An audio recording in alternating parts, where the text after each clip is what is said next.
Assalamualaikum warahmatullahi wabarakatuh. Tetap ada tuh namanya cocktail effect. Mas Apri, kita melihat ya dari hasil riset Populi Center menyatakan bahwa tingkat kepuasan kepada kinerja Presiden Joko Widodo itu tinggi sekali ya, yaitu mencapai 74,0%.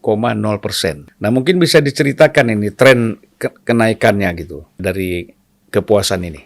Sebenarnya sejak secara umum tingkat kepuasan pada Presiden Jokowi itu memang udah relatif tinggi, Bang. Hanya beberapa turun sedikit kemudian naik lagi gitu. Sempat turun karena ada beberapa kebijakan pembatasan dulu waktu Covid gitu di awal-awal dan tengah-tengah. Tapi kemudian mulai tinggi lagi karena orang mulai mendapatkan Presiden Jokowi mulai mendapatkan kepercayaan gitu. Dan ditambah pemberitaan kan bahwa Indonesia termasuk kisah sukses lah dalam mengatasi pandemi ini gitu. Tambah juga dengan bantuan-bantuan sosial yang betul-betul dirasakan juga di kalangan publik begitu. Nah, karena itu kemudian tingkat kepercayaan ini sangat meningkat. Plus juga ketika ancaman resesi muncul gitu di sejumlah negara gitu, kita relatif baik gitu. Makanya kemudian tingkat kepercayaan itu relatif tinggi. Ditambah dengan Pak Jokowi dalam beberapa hal lumayan bagus juga dalam merespon beberapa isu yang barangkali mungkin menyudutkan dia seperti 3 periode dan seterusnya gitu. Beberapa kali dia meyakinkan publik bahwa tidak akan ada kepemimpinan 3 periode dan lain sebagainya gitu. Jadi dalam hal ini publik sangat puas dengan. Justru kan sekarang beberapa alasan dari pihak-pihak tertentu yang mengatakan bahwa perlu 3 periode karena dianggap Pak Jokowi ini sukses. Makin merasa puas dengan kepemimpinan Pak Jokowi, makanya diajukan 3 periode. Itu gimana itu? Iya, jadi memang beberapa kalangan melihat barangkali mungkin karena ketidakpastian pasca ini akan seperti apa gitu dan sebagainya gitu. Makanya barangkali mereka menginginkan itu gitu. Tapi kan Pak Jokowi sendiri cukup firm mengatakan bahwa secara konstitusional tidak akan mungkin lagi dan dia tidak akan mungkin membuat presiden buruk untuk masa-masa yang akan datang.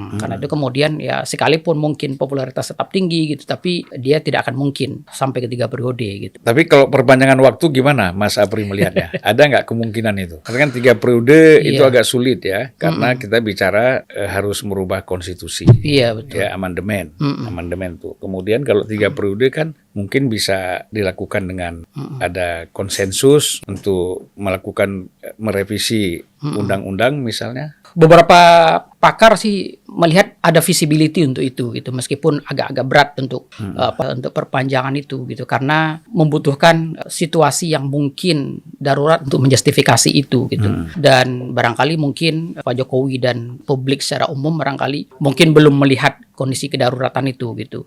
Iya, ada ketidakpastian dalam kontestasi 2023 dan 2024 ini gitu. Tetapi publik melihat kontestasi ini masih sesuatu yang barangkali mungkin wajar dalam dinamika politik gitu, tapi tidak berada dalam tahap darurat yang membahayakan situasi keamanan dan sebagainya gitu, sehingga menjustifikasi mungkin penundaan itu gitu.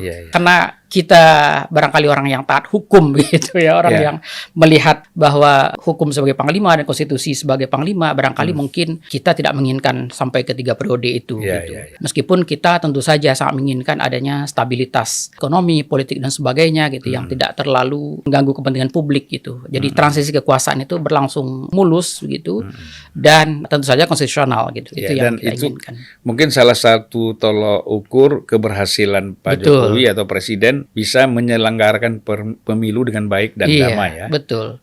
Dia akan memberikan legasi yang baik dalam proses transisi kekuasaan. Soal pemberantasan korupsi di masa pemerintahan Pak Jokowi. Di sini saya melihat bahwa hasil riset itu menyatakan ada kepuasan masyarakat terhadap korupsi. Jadi terhadap pemberantasan korupsi ini mencapai 60,8%. Nah, ini bisa di breakdown nggak Mas ini? Secara umum memang salah satu yang membuat publik cukup puas dengan ini, karena memang kasus-kasus besar terutama sekali itu lumayan terlihat di mata publik. Misalnya Indosuria yang ada komitmen dari pemerintah lewat Menko Polhukam pada waktu itu bahwa kita akan kejar gitu. Pokoknya BLBI juga. Iya, BLBI kemudian diinikan kembali gitu. Kemudian Asabri dan sebagainya gitu. Jadi kasus-kasus besar yang nilainya triliunan itu gitu. Itu betul-betul bagi publik ini suatu yang cukup menjanjikan gitu, bahwa ada komitmen besar dari Pak Jokowi untuk menyelesaikan isu-isu ini gitu. Nah, salah satu juga saya lihat ada semangat dari Menteri BUMN karena kan gini, BUMN ini kan salah satu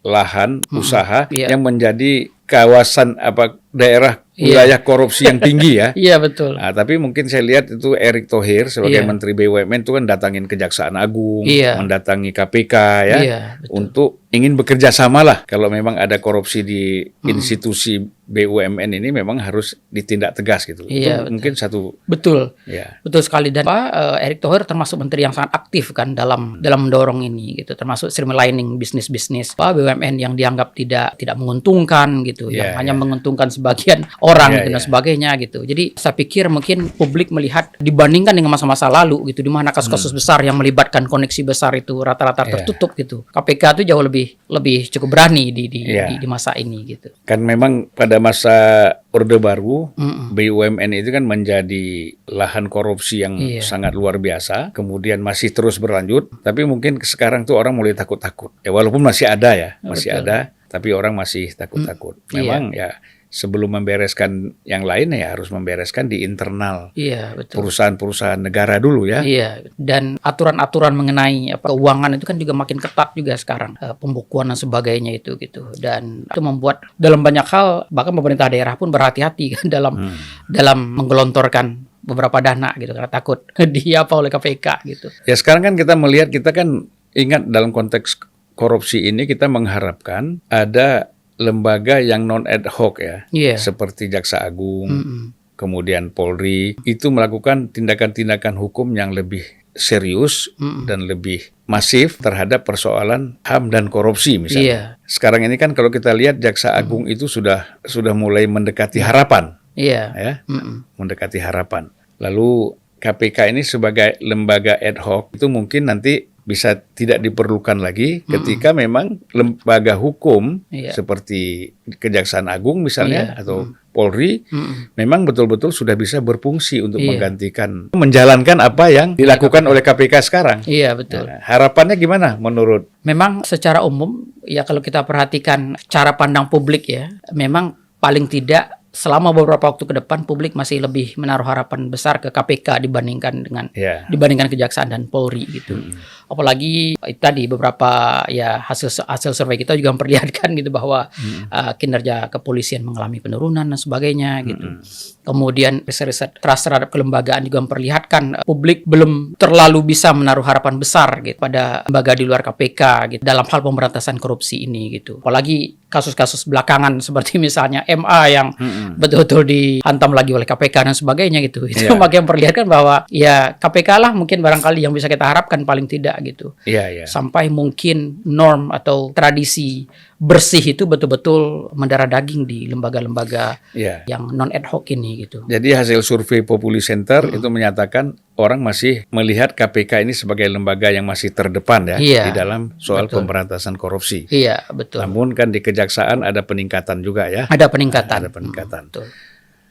Kalau soal politik, pada akhirnya Islam itu berkenalan dengan radikalisme dan berbagai kekerasan atas nama agama. Kita harus berpolitik atas nama Islam dan atas nama negara, atas demi keutuhan negara kesatuan Republik Indonesia.